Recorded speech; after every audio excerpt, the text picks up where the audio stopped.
Welcome to Latino Stories. If you love jaw-dropping HOA drama, you're in the right place. From corrupt board members to outrageous neighborhood disputes, we expose the wildest HOA scandals. Don't forget to like, subscribe, and hit that notification bell so you never miss a story. Now, let's dive into today's crazy HOA tale. A man changes his Wi-Fi password, and his neighbor calls 911 on him. But when the cops arrive, they uncover something far more disturbing. Darius Coleman wasn't the kind of man who liked unnecessary attention. He worked from home, kept his yard neat, and only ever spoke to his neighbors when necessary. For the most part, people left him alone, which was exactly how he liked it. That was until one simple decision put him under a microscope. It all started on a Thursday afternoon in Crestwood, Missouri. Darius had just wrapped up a long morning of work and decided to take a break by checking his internet speed. Lately, his Wi-Fi had been acting up, slower than usual, buffering on video calls, lagging when he streamed music. At first, he thought it was just his provider being unreliable, but something didn't sit right with him. So, he dug a little deeper. Opening up his router settings on his phone, he noticed a device connected to his network that he didn't recognize. The name wasn't just random numbers and letters. It looked like someone had intentionally labeled it. Crestwood I-01. That was weird. Darius lived alone. He didn't have multiple devices connected to his Wi-Fi beyond his phone, laptop, and TV. He wasn't the type to lend out his password either. So, who was using his internet? Annoyed, he decided to kick every unknown device off the network and reset his password. He stepped outside for a stronger signal, leaning against the side of his house while typing in the new credentials. And that's when Melanie Foster saw him. From her kitchen window, she spotted Darius standing in his driveway, staring at his phone, his fingers moving quickly across the screen. To her, it looked suspicious. She had never trusted him, not for any real reason, but because he never seemed interested in being part of the neighborhood. He didn't come to block parties. He barely spoke to anyone. And now, here he was, standing outside, messing with something on his phone. Her mind jumped to the worst conclusion. He was hacking. She didn't know what or why, but she felt it in her gut. Something wasn't right. Before she could talk herself out of it, she grabbed her phone and dialed 911. Yes, I need to report something suspicious. My neighbor, he's outside doing something with his phone. I don't know what it is, but it looks off. Can you send someone to check it out? The dispatcher asked a few questions, but Melanie didn't have real answers. She just kept repeating the same thing. He's up to something. I just know it. The police were on their way. And Darius? He had no idea his quiet afternoon was about to turn into a full-blown investigation. But what neither of them knew was that the real danger had nothing to do with Darius at all. Darius had just finished updating his Wi-Fi password when he heard the sirens. At first he barely paid attention. Maybe they were headed somewhere else. But then he saw the squad car slow down and stop right in front of his house. Two officers stepped out. One was a tall, broad-shouldered man with sharp features, Detective Luis Navarro.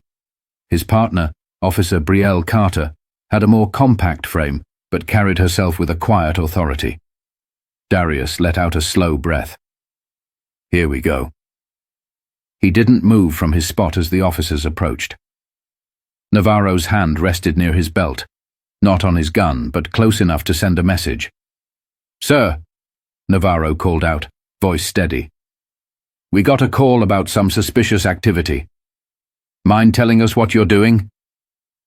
Darius frowned, glancing between the officers. Suspicious activity. He was standing in his own driveway. I'm changing my Wi-Fi password. His tone carried a hint of confusion, but he kept his voice calm. He knew how these things could escalate. Navarro exchanged a quick glance with Carter before looking back at Darius. Do you live here? Darius almost laughed. What kind of question was that? His car was in the driveway. His name was on the mailbox. "Yeah," he said, crossing his arms. "I've lived here for 3 years." Before Navarro could respond, a voice cut through the air. "He's lying." Darius turned, and there she was. Melanie Foster, standing on her porch, arms folded, watching everything like she was the neighborhood security guard. "He's always outside doing something," she continued. "Messing with his phone, looking around like he's watching people. Now he's out here, standing in the same spot for 10 minutes, just tapping away." Darius couldn't believe it. Was she serious?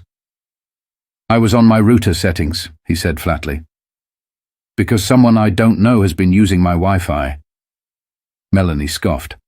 "Oh, sure, and I'm supposed to believe that." Navarro turned to her. "Ma'am, do you have any evidence that Mr. Coleman has done something illegal?" Melanie hesitated, because of course she didn't. She just had a bad feeling.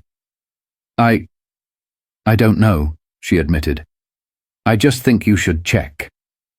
Navarro exhaled, his patience thinning. He turned back to Darius. "Sir, would you mind if we take a quick look at your router settings, just to clear this up?" Darius clenched his jaw. He shouldn't have to prove anything, but he also knew how these situations could spiral out of control.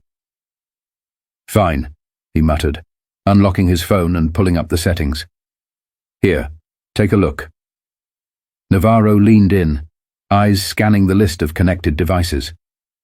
And that's when his expression changed. Because there it was, Crestwood I-01. "Who owns that device?" Navarro asked. Darius shook his head. "Not me." Officer Carter stepped in, eyebrows raised. "So someone's been using your Wi-Fi without permission?" Darius nodded. "And I don't think they were just stealing internet. Look at the connection logs. It's been running non-stop. Someone's been watching." Navarro's posture shifted. This wasn't just a petty neighbor dispute anymore. Melanie, still standing on her porch, suddenly looked uncomfortable. "Wait, what do you mean, watching?"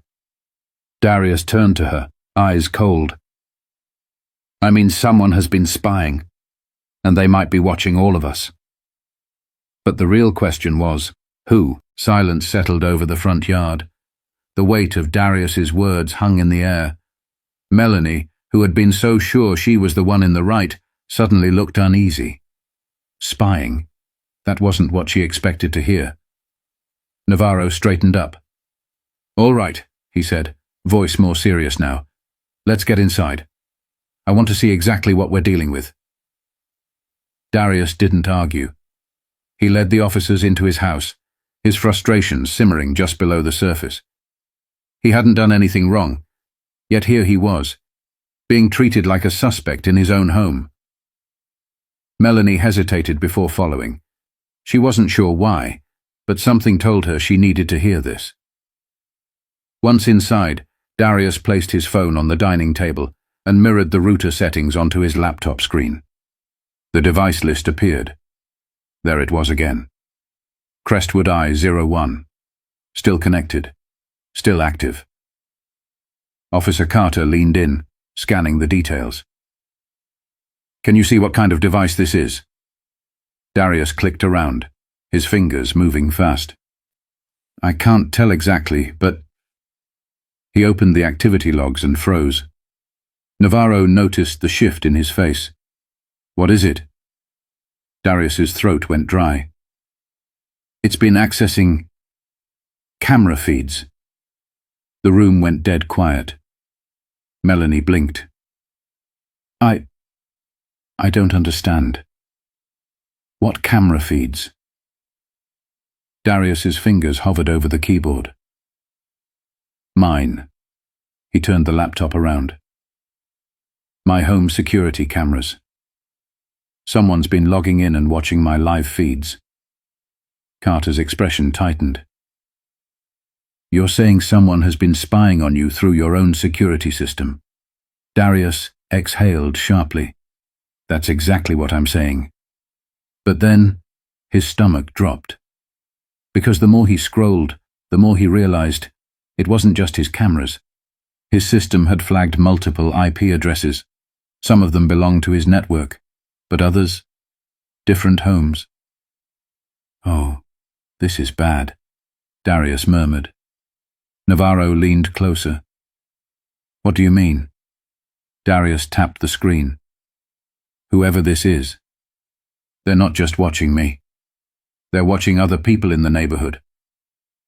Melanie took a step back, shaking her head. No, that can't be right." Darius turned to her. "You sure about that?" He clicked another log. A new feed opened. A dimly lit hallway appeared, then a living room, then a bedroom. Melanie gasped. "Wait, that's—" Darius didn't even have to ask. He recognized it immediately. It was her house. She stumbled backward, pressing a hand to her mouth. Navarro's voice was sharp. "How the hell is this happening?" Darius gritted his teeth. "If I had to guess, someone in the neighborhood set up a fake network, a Wi-Fi signal that looks like a normal connection. People unknowingly connect to it, and once they do, their devices get compromised." Carter's face darkened. "You mean a man-in-the-middle attack?" Darius nodded. "Exactly." Melanie's voice shook.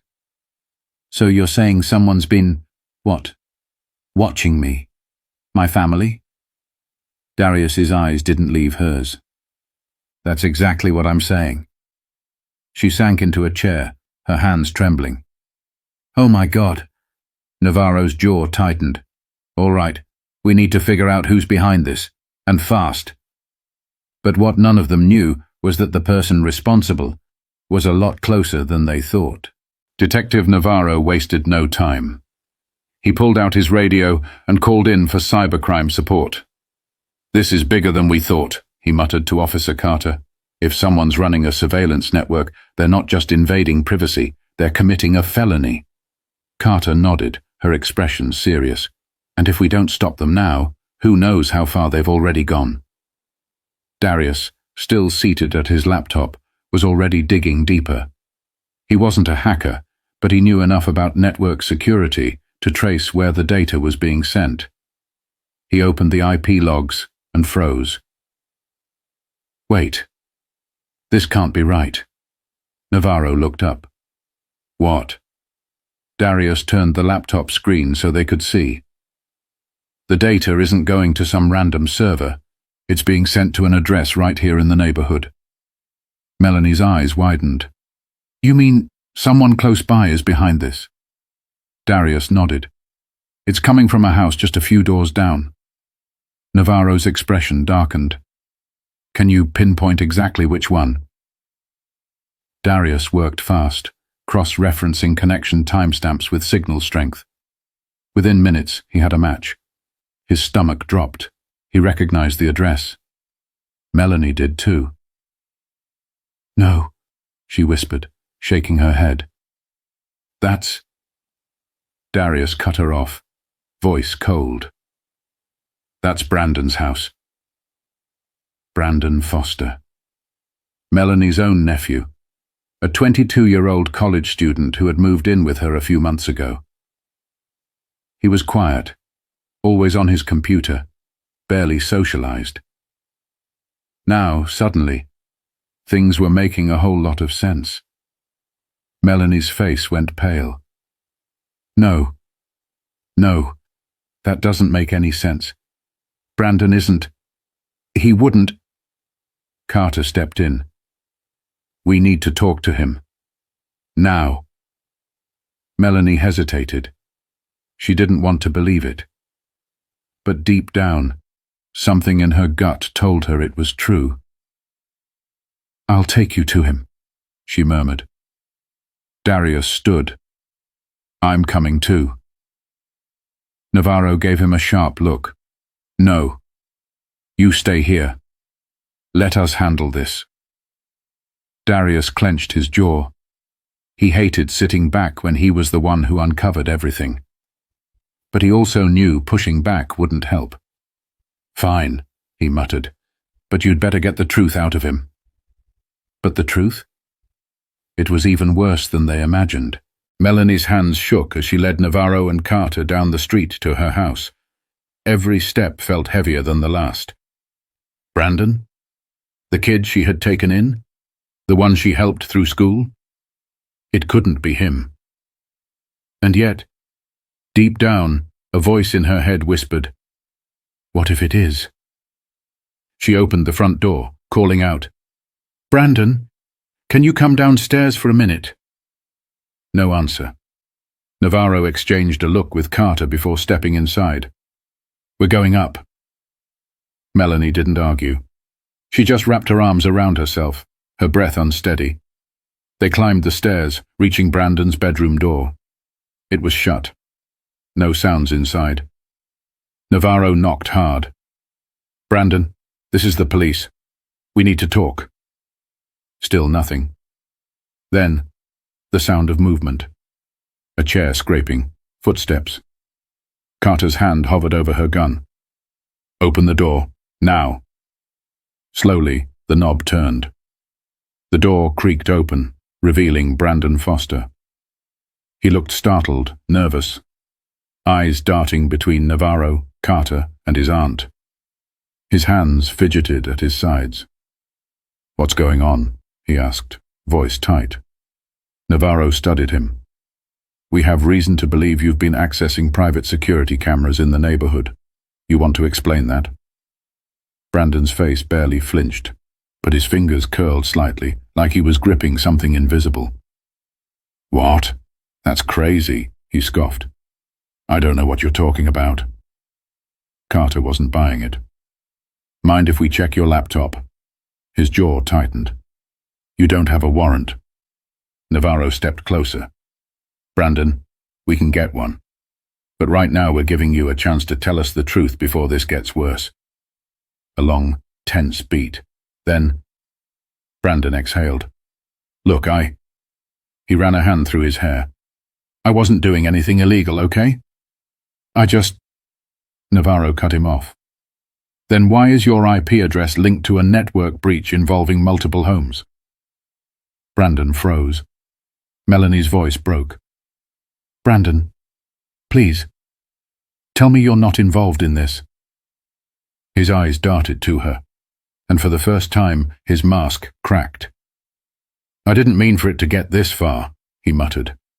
"It started as a joke. I wanted to see if I could get into someone's Wi-Fi, just to mess with them." Navarro's voice was sharp. "So you admit you hacked into the network?" Brandon hesitated. Then he nodded. Melanie's breath caught in her throat. Brandon kept going, voice faster now. "It was just supposed to be a prank. But then I saw the security cameras, and I got curious." Carter's eyes narrowed. "Curious? Or obsessed?" Brandon didn't answer. Navarro's patience ran out. "How many people have you watched?" Silence. Then his voice dropped. "I don't know." Melanie staggered back. "Oh my God." Brandon looked at her. For the first time, real regret crossed his face. "I swear I wasn't hurting anyone," he said. Navarro didn't let him finish. "Brandon Foster, you're under arrest for unauthorized access of a computer network and unlawful surveillance." Brandon went pale. "Wait. No, Carter was already pulling out her cuffs. Melanie turned away, covering her face as tears welled in her eyes. Darius had been right all along, and the worst part? She had called the cops on him, when the real danger had been inside her house the whole time. But this wasn't over yet. Brandon didn't resist. He stood there, wrists bound in cuffs, staring at the floor as Navarro read him his rights. It was over. Melanie's breath was shaky. She couldn't even look at him. This was her nephew, the boy she had taken in, fed, supported, and he had been violating the privacy of their entire neighborhood. Navarro guided Brandon toward the door, but before stepping out, He turned to Darius, who had been watching from the sidewalk. "You were right," Navarro admitted. "If you hadn't caught this, we might have never known." Darius didn't say anything at first. He just let out a slow breath, looking between Brandon and Melanie. Then finally he spoke. "You know what's crazy?" His voice was calm, but the weight behind it was unmistakable. "I was out here minding my business, changing my own Wi-Fi password, and yet somehow I was the one who got the cops called on me." Melanie flinched. She had no defense, because there was none. I was wrong," she murmured. "I made an assumption, and it was completely unfair." Darius let that sit in the air for a moment. Then, shaking his head, he turned toward his house. "I don't need an apology," he said over his shoulder. "Just do better." And with that, he went inside. Navarro and Carter exchanged a look before leading Brandon toward the patrol car. Melanie stayed behind, standing alone in the middle of the street. The truth had been right in front of her all along, but she had been too busy looking at the wrong person. And that mistake? It would haunt her for a long, long time. Assumptions have consequences. Jumping to conclusions based on bias or paranoia can ruin innocent people's lives, while the real danger goes unchecked. Instead of making judgments without evidence, take a step back. Observe. Listen. The truth might not be what you expect. If you found this story eye-opening, share it. You never know who needs to hear this lesson today.